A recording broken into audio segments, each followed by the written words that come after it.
Transcription number 27, speed 100 WPM, start. Mr. Vice Chairman, Sir, I rise to support the Plantation Labour Amendment Bill brought up by the government for our consideration. Sir, the sad plight of millions of toiling people who sweat on various plantations in the country to earn valuable foreign exchange for us to really too much to be expressed in words. These workers live and work in most inhuman and pitiable conditions. These plantations include tea, coffee, sinocna, rubber, etc. And as we know, tea alone is one of the major foreign exchange earners of our country.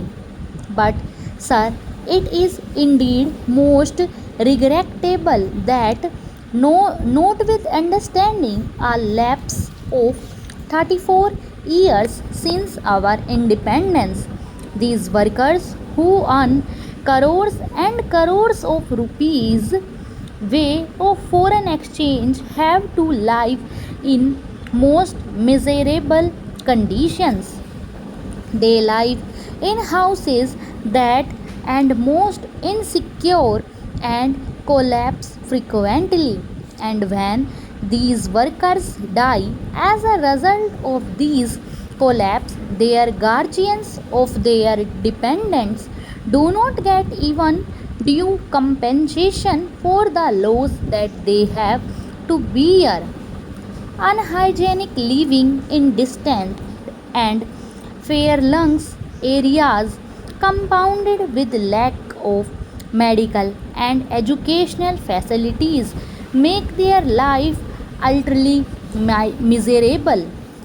These plantation workers have to live in abject poverty like slaves of their employer, and as we know, most of these plantations are still foreign owned establishments, last vestige of the colonial rule, the British rule, and as said, it is a matter of deep regret for all of us that despite enacting an act, the Plantation Labour Act 1951, we have not yet been able to effect an improvement in their conditions. I think the employers alone are not responsible for the miserable condition.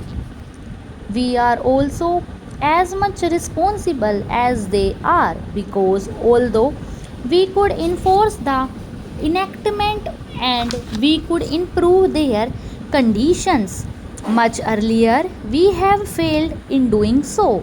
Sir, on the 9th May 1973, this House, the Rajya Sabha, decided that a joint committee should be appointed to look into the desired amendment and put up a draft as early as possible for our consideration. On the 26th May 1973, the Lok Sabha also adopted our resolution, our motion, with the result that a 45-member committee, in which 15 representatives were from the Rajya Sabha and 30 from the Lok Sabha, was appointed to look into the matter. This committee was to submit its report on the first day of the 85th session of the Rajya Sabha, that was in 1973.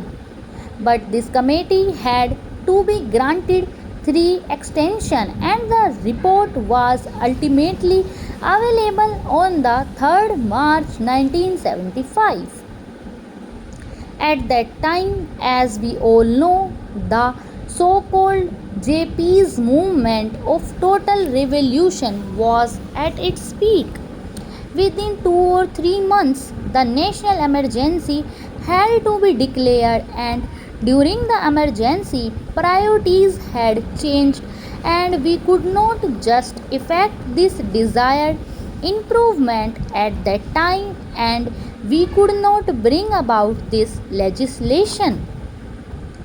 And then the Janta rule and the Lok Dal rule. For 30 months they were in power, but they too, although they tried to pose to be the champions of the downtrodden and the workers, failed to deliver the goods, and that is why today we are going to consider the report of that committee that was presented to the government in 1975. Therefore, we are also equally responsible for not ameliorating their conditions and their plight. The committee had to consider 120 memorandum giving views and suggestions from various unions and associations, and 59 witnesses appeared before the committee, and that committee itself came to the conclusion that in various areas even the barest minimum facilities such as arrangement for supply of wholesome drinking water, latrines, urinals, provision of qualified doctors had not been provided, though these amenities are a must under the Act.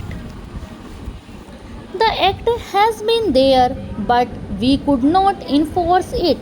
We could not implement it only because the employers did not want it. They did not want to give to the workers due justice in advocacy of punishments that are awarded under the Act is one of the main impediments standing in the way of implementation of various welfare measures.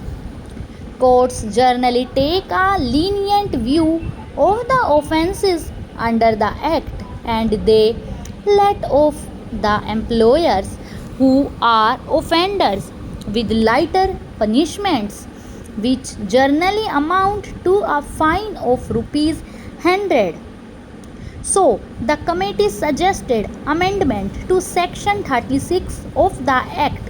An employer is required to provide these workers living accommodation, but generally, in spite of the fact that the government gives loans and subsidies to the employers for construction of houses, progress in regard to these constructions is very poor.